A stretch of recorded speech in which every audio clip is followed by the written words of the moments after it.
할렐루야. 우리 주님께 모든 영광을 올려드립니다. 우리 주님을 찬양합니다.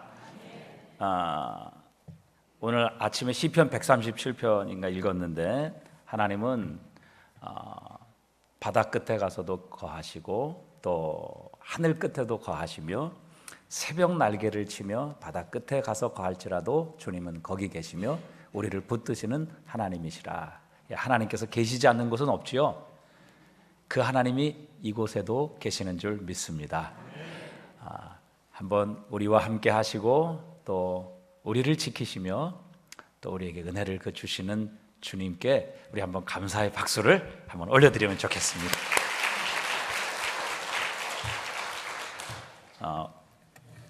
저희 교회는 오후 예배가 2시 반입니다. 그래서 한 4시 정도 되면 교회가 쏴 합니다.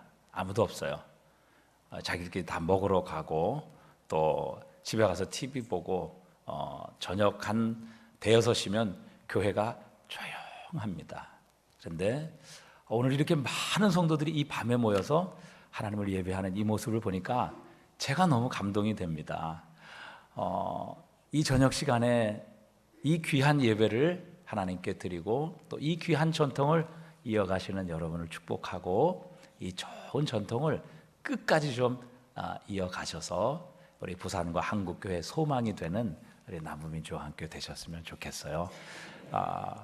우리 김중식 목사님 늘 저희의 인격적인 또 신앙의 멘토요 선배가 되시는 귀한 목사님인데 정말 훌륭한 인격과 좋은 성품을 가지고 계셔서 늘 정말 닮기를 원하는 그런 목사님이십니다. 이렇게 귀한 교회 초청해 주셔서 너무 감사드리고 오늘 말씀을 통해서 우리 함께 하나님의 은혜를 나누려고 합니다. 오늘 본문의 말씀은 바울이 데살로니가 제2차 전도 여행 혹은 선교 여행에 있었던 말씀입니다. 그 16장 앞에 한 장을 보면 바울이 우리가 잘 아는 빌립보 감옥에 갇히게 된 사건이 나오죠. 거기에서 빌립보에서 귀신 들린 여종을 예수의 이름으로 쫓아냈다가 그 주인으로 인해서 로마 관리에게 체포가 되고 또 옷을 찢기고 매로 심하게 만져서 온몸이 피투성이가 된 채 지하 감옥에 갇히게 되는 그런 장면이죠. 그러나 바울과 실라는 그 환경과 조건으로 인하여 낙심하거나 불평하지 않았습니다. 오히려 그곳에서 하나님께 기도하고 찬양했을 때에 하나님께서 그들과 함께 하심을 모든 죄수들과 또 간수들에게 보여주시지요. 그리고 하나님께서 땅을 흔드시고 감옥의 문을 여시며 그들을 묶고 있던 모든 수갑과 착고를 다 벗게 하셔서 하나님이 그들과 함께 하시고 또 그들이 결코 죄인으로 갇힌 것이 아니라는 것을 하나님은 모든 죄인들과 관수에게 드러내 보이십니다. 그래서 결국 바울과 실라는 그곳에서 간수에게 복음을 전하고 빌립보 교회를 세우게 되는 그런 일이 일어나게 되죠. 그런데 바울이 빌립보를 떠나서 오늘 보면 17장에 보니까 암비볼리와 아볼로니아로 다녀가 마게도니아 지방의 수도인 데살로니가에 이르게 되었습니다. 빌립보에서 데살로니가까지는 약 한 170km 정도 되는 먼 길입니다. 그렇게 사실 바울은 지금까지 죽을 고생을 했죠. 두드러 맞았습니다. 피투성이가 됐습니다. 억울하게 감옥에 갇혔고 그리고 감옥을 잠시 나와서 빌립보 교회를 처음 세웠던 루디아의 집에 잠시 방문해서 그 집에 모여있던 빌립보 교회 성도들을 잠시 권면한 후에 바울과 실라가 직행한 곳이 바로 이 데살로니가였습니다. 상처가 아물 때까지 좀 쉴 필요가 있었을 것입니다. 이렇게 고생을 했다면 잠시 안식하고 자신의 몸을 돌볼 필요가 있었을 것입니다. 바울은 그러나 지칠 줄 모르는 열정을 가지고 그는 빌립보로 걸어서 빌립보를 지나 수십 일을 걸어야 하는 이 데살로니가 지방에 이르게 됩니다. 그리고 그는 곧바로 유대인의 회당을 찾아가서 새 안식일 즉 3주 동안 계속해서 그곳에서 유대인들을 대상으로 복음을 전하게 됩니다. 하나님의 말씀을 강론했고, 그가 당시 구약 성경을 가지고 설교했던 내용은 바로 그리스도가 해를 받고 죽은 자 가운데서 다시 살아날 것과 자신이 증거하는 이 예수가 바로 하나님의 기름 부으신 자, 하나님께서 우리의 구원을 위해 택하신 메시아, 즉 그리스도이심을 증거했습니다. 여기서 우리가 한 가지 생각하고 싶은 것은, 바울을 이렇게 수많은 핍박과 고통과 또 억울한 감옥살이, 이런 많은 시련과 고통 속에서도 이 바울을 지치지 않게 만들었고, 그의 목숨과 모든 시간을 바쳐 과연 바울이 정말 하고자 했던 것이 무엇이냐 하는 것입니다. 촌각의 시간도 지체할 수 없었고, 상처난 자신의 몸을 추스릴 시간도 아까워하며, 그가 또 데살로니가로 직행하여 그곳에서 전하고자 했던 것이 무엇이냐 하는 것입니다. 그것은 두말할 필요도 없이 예수 그리스도였습니다. 바울은 자신이 예루살렘에 가게 되면 죽을지 모른다는 성령의 음성을 듣고 많은 그의 제자들과 장로들이 예루살렘으로 가지 말 것을 만류하게 됩니다. 그런데 사도행전 20장 24절에 보니까 그렇게 자신을 만류하고 걱정하는 제자들을 향해 나의 달려갈 길과 주 예수께 받은 사명, 곧 하나님의 은혜의 복음을 증언하는 일을 마치려 하면은 나의 생명조차 조금도 귀한 것으로 여기지 아니하노라. 그리고 그는 고난을 향해 십자가를 짊어지기 위해 예루살렘으로 전진하게 되는 모습을 우리에게 보여주고 있습니다. 바울의 삶의 초점은 오직 하나였습니다. 바로 예수 그리스도, 그분의 이름을 믿고 그분을 알고 그분의 이름을 세상에 전하는 것, 그것이 바로 바울이 가지고 있던 유일한 인생의 초점이요, 그가 살았던 인생의 목적이었던 것입니다. 바울이 빌립보 교회를 향해서도 편지에서 밝혔습니다. 빌립보서 3장 13절에 보니까, 형제들아, 나는 아직 내가 잡은 줄로 여기지 아니하고 오직 한 일, 즉 뒤에 있는 것은 잊어버리고 앞에 있는 것을 잡으려고 표대를 향하여 그리스도 예수 안에서 하나님이 위에서 부르신 부름의 상을 위하여 달려가노라.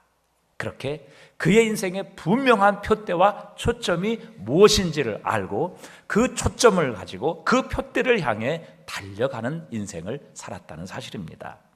여러분, 우리 인생은 그렇게 시간이 많지 않습니다. 저도 이제 연말 연초가 되니까 굉장히 일이 많이 생기고 또 바쁘고, 교회 일, 또 뭐 저희 지역 사회의 일, 또 노회 일, 여러 일들이 스케줄이 꽉 차 있는 것을 보게 됩니다. 그런데 어느 날 하루를 지내며 그 스케줄을, 빡빡한 스케줄을 보고 생각해 보게 되었습니다. 야, 정말 내가 이 많은 일을 잘할 수 있을까? 그것을 한번 생각해 보게 되었습니다. 결코 이 많은 일을 다 잘 할 수 없다는 결론에 도달하게 되었습니다. 우리 인간에게는 모두 한계가 있습니다. 우리 모두 24시간이라는 한계가 있고 또 나의 능력의 한계가 있죠. 그래서 우리 모두는 모든 일을 전부 잘할 수는 없습니다. 예수님께서 마르다에게 말씀하셨습니다. 내가 많은 일로 근심하며 염려하나 몇 가지만 하든지 혹은 한 가지만이라도 족하니라. 마리아는 좋은 편을 택하였느니라 말씀하셨습니다. 우리 모든 사람들이, 우리 모두가 모든 일, 아니 많은 일을 다 잘 할 수는 없다고 주님께서도 말씀하셨습니다. 몇 가지만 하든지 혹은 한 가지만이라도 족하니라. 마리아는 이 좋은 편을 택하였느니라. 그렇게 마리아의 선택을 주님께서는 칭찬하셨습니다. 우리가 이 땅에서 하나님께서 주신 사명 감당하고 주님 앞에 설 때에 정말 착하고 충성된 종이다, 이런 칭찬을 받기 위해서 우리는 하나님께서 우리에게 맡겨주신 것 중에 우리가 잘하는 것, 그리고 우리가 할 수 있는 것, 그리고 하나님이 가장 중요하게 여기시는 것에 우리의 인생에 초점을 맞추어야 합니다. 그래야 우리는 하나님 앞에 성공하는 삶, 하나님 앞에 상 받는 삶을 살 수 있기 때문입니다. 미국의 서부에만 약 300개의 매장을 가지고 있는 햄버거 집이 있습니다. 미국을 가보신 분은 알겠지만 인앤아웃이라는 햄버거 집입니다. 뭐 우리나라는 맥도날드 혹은 뭐 버거킹 이런 것만 들어서 우리가 이 인앤아웃 버거라는 것을 잘 알지 못하지만 미국에서는 맥도날드나 아니면 버거킹보다 훨씬 더 유명하고 또 맛있는 햄버거 가게로 알려져 있습니다. 인앤아웃, 들어오고 나간다는 말이죠. 이 인앤아웃이라는 이름은 신명기 28장 6절에 내가 들어와도 복을 받고 나가도 복을 받을 것이니라는 이 말씀에 창안을 했다고 합니다. 원래 이 인앤아웃 버거의 창업자는 할아버지와 할머니인데 다 돌아가시고 지금은 30대 초반의 딸이 주인이 되었습니다. 30대 여성으로서는 세계 최고의 부자라고 합니다. 이 인앤아웃 버거집에 가면 감자튀김 종이 밑에 보면 잠언 24장 16절이 새겨져 있습니다. 대저의인은 7번 넘어질지라도 다시 일어나려니와 악인은 그 재앙으로 말미암아 엎드러지느니라. 또 음료수 컵에는 요한복음 3장 16절이 새겨져 있습니다. 하나님이 세상을 이처럼 사랑하사 독생자를 주셨으니 이는 그를 믿는 자마다 멸망치 않고 영생을 얻게 하려 하심이라. 이 문구를 그 감자튀김 봉지와 그리고 그 콜라 사이다 컵에 자랑스럽게 새겨놓고 그 햄버거를 팔고 있습니다.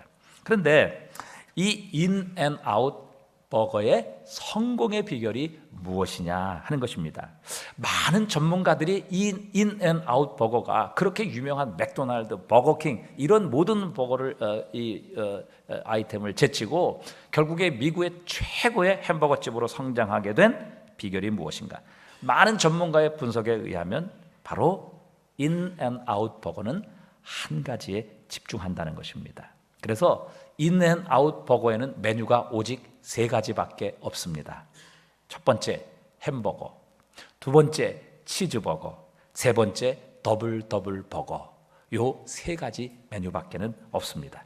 저도 햄버거를 잘 먹기 때문에 이제 요즘 햄버거 어플을 잘 사용합니다. 햄버거 어플을 사용하면 할인되는 게 많습니다. 그래서 이제 햄버거 어플을 사용하는데 어플을 보면 매주마다 신메뉴가 올라옵니다. 새로운 메뉴가 올라온다는 것이죠. 그런데 인앤아웃 버거는 지저분하게 매달 신메뉴를 출시해서 몇몇 사람의 취향을 맞추어주는 그런 전략을 절대 쓰지 않습니다. 오직 처음부터 자신이 만들었던 3가지 메뉴에만 집중합니다. 그리고 그 3가지 메뉴를 최고로 만들기 위해 노력합니다. 이 인앤아웃 버거의 모든 재료는 냉동이 없습니다. 모두 신선한 재료, 고기와 야채를 바로 공수해 와서 그 자리에서 조리해서 줍니다. 그렇기 때문에 한번 맛본 사람은 그 맛을 결코 잊지 못할 정도로 햄버거가 맛이 있다고 합니다. 여기저기에서 매장을 내달라고 요구를 합니다. 우리 한국에서도 대기업에서 몇 번이나 접촉을 했지만 그러나 허락하지 않았습니다. 우리 같으면 하나 차려놓고 프랜차이즈 광고 내고 선전하고 뭐 그럴 텐데 정반대였습니다. 이유는 자신의 매장이 많아지면 원래 자신의 맛에 집중할 수 없다는 이유 때문이었습니다. 자신들이 잘하는 메뉴, 오직 3가지 메뉴에 집중해서 그것을 최고로 만들었을 때 인앤아웃 버거는 아주 세계적인 버거가 되었습니다. 그런데 정반대의 일도 있습니다. 2004년 아테네 올림픽 때에 미국 선수인 매튜 에몬스라는 사람이 있었는데 사격 결승전에서 많은 충격을 주었습니다. 그는 소총 결승전에서 금메달을 향해 순항을 하고 있었습니다. 이제 한 발만 남겨둔 상태였습니다. 2위와의 격차가 한참 벌어져서 그냥 관역만 맞추어도 금메달입니다. 에몬스는 마음을 가다듬고 숨을 멈추고 관역을 향해 격발했습니다. 총알은 정중앙을 뚫고 지나가게 되었습니다. 이 매튜 에몬스는 환호성을 질렀지요. 그런데 이상하게 관역을 맞췄다는 효과음이 들리지 않았던 것입니다. 정신을 차리고 관역을 다시 살펴본 에몬스는 기절할 듯이 놀랐습니다. 그가 맞춘 관역이 자신의 관역이 아니라 다른 사람의 관역이었기 때문입니다. 그 실수로 인하여 결국 그는 팔 위로 떨어져서 메달 하나 따지 못했습니다. 매튜 에몬스의 사격 솜씨는 세계 최고였습니다. 그런데 결국 관역을 마치지 못하자 메달권에도 들지 못했던 것입니다. 매튜 에몬스는 2008년 베이징 올림픽 때에도 50m 공기총 3자세에서 결승전에 오릅니다. 그런데 마지막 총알을 6점만 맞춰도 우승을 할 수 있었는데 마지막 한 발을 4점을 맞추어서 결국 4위로 밀려났습니다. 동메달도 따지 못하게 되었죠. 세 번째 런던 올림픽에서 또 역시 그가 결승전까지 올랐는데 마지막 관역에 초점을 맞추지 못해서 결국 매튜 에몬스는 메달을 따지 못했습니다. 그래서 마지막에 집중하지 못하는 바로 이런 현상을 가리켜서 에몬스 신드롬이라 이렇게 부르기도 합니다. 여러분, 우리가 인생을 우리의 관역을 향해 날아가는 화살이라 이렇게 비유를 했을 때에 진정 성공한 삶이라는 것은 관역의 정중앙에 맞추는 것입니다. 그것처럼 우리의 인생을 향한 하나님의 목적이 무엇인가 하는 것을 정확하게 조준해서 그 목적을 따라 살아가고 하나님께서 가장 중요하게 여기시는 것에 우리의 인생에 초점을 맞추며 살아가게 될 때 우리는 성공하는 삶을 살 수 있게 될 것입니다. 고린도전서 9장 26절에 말씀하십니다. 그러므로 나는 다름질을 향방 없는 것 같이 하지 아니하고 싸우기를 허공을 치는 것 같이 아니하며 내가 내 몸을 처복종하게 하면 내가 남에게 전파한 후에 자신이 도리어 버림을 당할까 두려워함이로다. 바울은 영적 싸움을 싸우는 사람이었습니다. 달리기를 하는 사람이었죠. 그런데 아무리 빨리 달리면 뭐합니까? 결승점이 아닌 엉뚱한 곳으로 빨리 달린다면 아무리 빨리 달려도 그 달리기 선수는 결코 메달을 얻을 수 없을 것입니다. 격투기 하는 선수가 열심히 가장 강력한 주먹을 가지고 있는데 엉뚱하게 허공을 친다고 하면 힘만 빠질 뿐이지 상대방을 제압할 수 없는 것과 마찬가지입니다. 우리의 삶도 하나님이 기뻐하시는 것에 초점을 맞추어야 합니다. 우리를 통해서 이루실 하나님의 그 궁극적인 목적에 우리의 인생에 초점을 맞추어야 합니다. 그래야 우리는 하나님 앞에 성공하는 삶을 살 수 있고 결국 주님을 만나는 그날 주님 앞에 착하고 충성된 종이라고 칭찬을 받을 수 있기 때문입니다. 바울의 인생에게 있어서 그의 초점, 그의 인생의 궁극적인 목적, 그의 사명의 초점과 핵심은 예수 그리스도셨습니다. 그는 어디를 가든지 예수 그리스도를 전했습니다. 어디를 가든지 예수 그리스도를 알렸습니다. 예수 그리스도를 위해 생명을 걸었습니다. 왜 그렇습니까? 고린도전서 1장 22절에 보니까 유대인은 표적을 구하고 헬라인은 지혜를 찾으나 우리는 십자가에 못 박힌 그리스도를 전하니 유대인에게는 거리끼는 것이요 헬라인에게 이방인에게는 미련한 것이로되 오직 부르심을 받은 자들에게는 유대인이나 헬라인이나 그리스도는 하나님의 능력이요 하나님의 지혜니라 말씀하십니다. 여러분, 예수 그리스도는 우리를 죄와 사망의 권세에서 구원하시는 유일한 하나님의 능력이십니다. 세상은 자신의 지혜로 구원을 얻으려고 하고 또 자신의 지혜로 하나님을 찾고 자신의 능력으로 행복을 추구하지만 하나님을 알 수 있는 오직 한 길은 예수 그리스도밖에 없습니다. 세상을 이기는 유일한 지혜는 오직 예수 그리스도밖에 없습니다. 이 죽어가고 썩어가자는 세상에서 유일한 영원한 생명을 주실 분은 우리 주 예수 그리스도밖에 없습니다. 그래서 주님께서는 말씀하십니다. 하나님의 어리석음이 사람보다 지혜 있고 하나님의 약하심이 사람보다 강하니라. 여러분, 오늘 우리는 교사헌신 예배로 드리고 있습니다. 우리의 자녀들에게, 우리의 다음 세대들에게 전해 주어야 할 것은 세상적인 학문도 아니고 기술도 아닙니다. 이 세상의 처세술도 아니고 성공의 방법도 아닙니다. 우리를 위해 십자가에 죽으시고 다시 사신 예수 그리스도를 전해 주어야 합니다. 우리가 익히 알고 있는 릭 호잇, 딕 호잇이라는 부자의 이야기가 있습니다. 딕 호잇의 아들 릭 호잇은 출생 시에 탯줄이 목에 감겨서 뇌에 산소 공급이 중단됩니다. 그래서 태어나면서부터 뇌성마비와 경련성 전신마비를 갖고 태어나게 되었습니다. 너무 중증이었기 때문에 의사는 부모가 키우기가 힘듭니다. 그러니 시설에 맡기는 게 좋겠습니다. 권면했습니다. 그러나 엄마와 아버지는 끝까지 자신의 아들을 자신이 키우겠다, 그렇게 결정을 합니다. 아들이 성장하고 자라났습니다. 여전히 뇌성마비였고 여전히 경련성 전신마비를 가지고 있는 아들이었습니다. 그런데 아들이 성인이 돼서 처음 컴퓨터로 표현한 말이 run, 달리고 싶다라는 말이었습니다. 그 말에 아버지는 감동을 받고 아버지는 모든 것을 내려놓고 아들과 함께 달리기 시작합니다. 아들을 휠체어에 태워서 휠체어에 밀고 아버지는 아들과 함께 마라톤을 시작합니다. 그리고 나중에는 아들이 철인 3종 경기를 해보고 싶다, 그렇게 표현을 하자 아버지는 철인 3종 경기에 도전을 하게 됩니다. 이 철인 3종 경기는 웬만한 운동선수도 도전하지 못하는 정말 극한 스포츠입니다. 수영으로 3,900m를 헤엄쳐야 합니다. 사이클로 180.2km를 달려야만 합니다. 그리고 나머지 마라톤으로 49.195km를 완주해야만 합니다. 그런데 아버지는 아들을 배에 태우고 수영으로 3,900m를 줄로 끌고 자신의 몸에 매달아 헤엄을 칩니다. 아들을 앞에 태우고 자전거로 180.2km를 달립니다. 휠체어를 밀고 42.195km를 마라톤으로 완주합니다.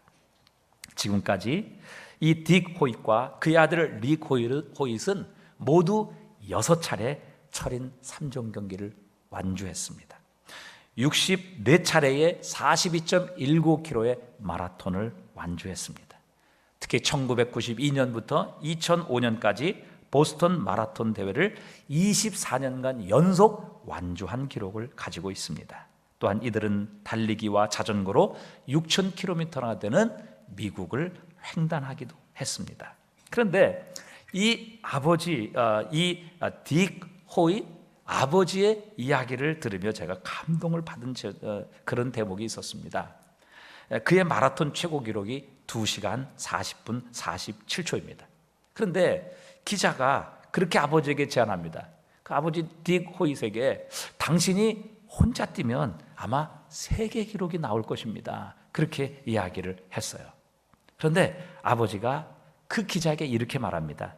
나는 아들이 없이는 뛰지 않습니다, 그렇게 얘기를 해요. 그러니까 아버지인 딕 호잇은 아들을 위해서 뛰었지 마라톤 기록을 위해서나 자신을 위해 달리지 않았다는 것입니다.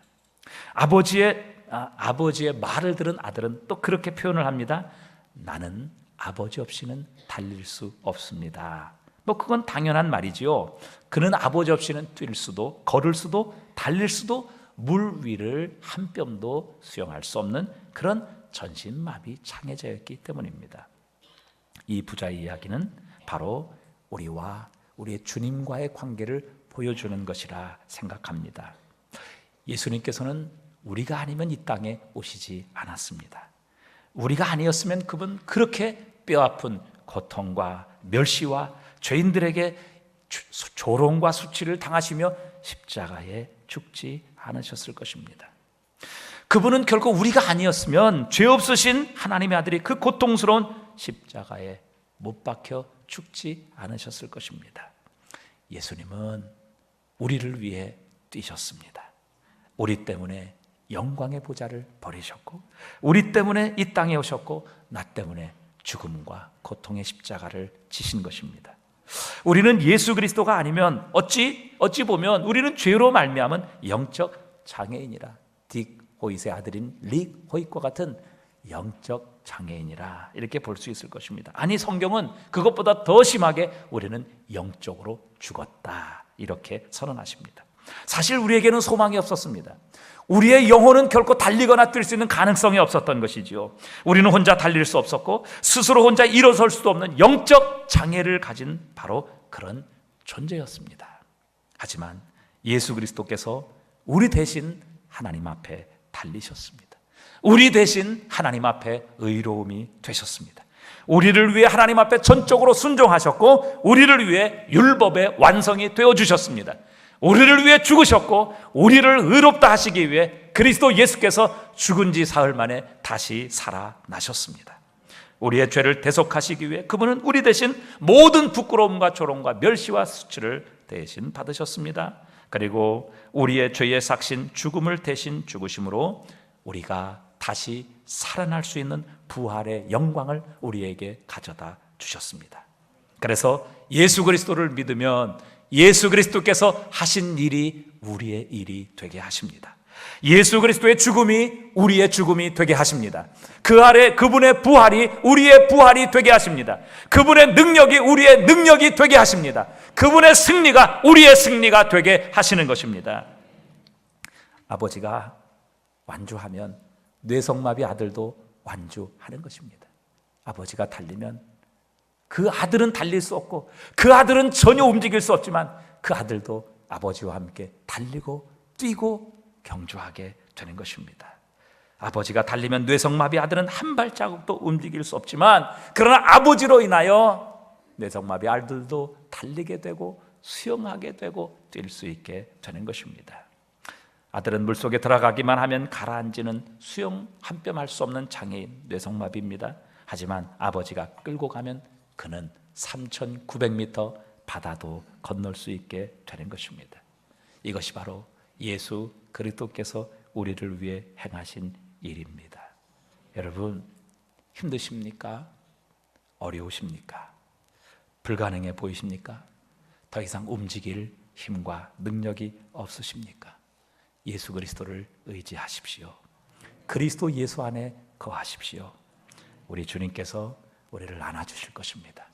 우리와 함께 달려주실 것이고 우리를 그분의 능력의 은혜의 장중에 붙드시고 우리와 함께 달리실 것이며 우리의 손을 붙잡아 일으켜 주실 것입니다.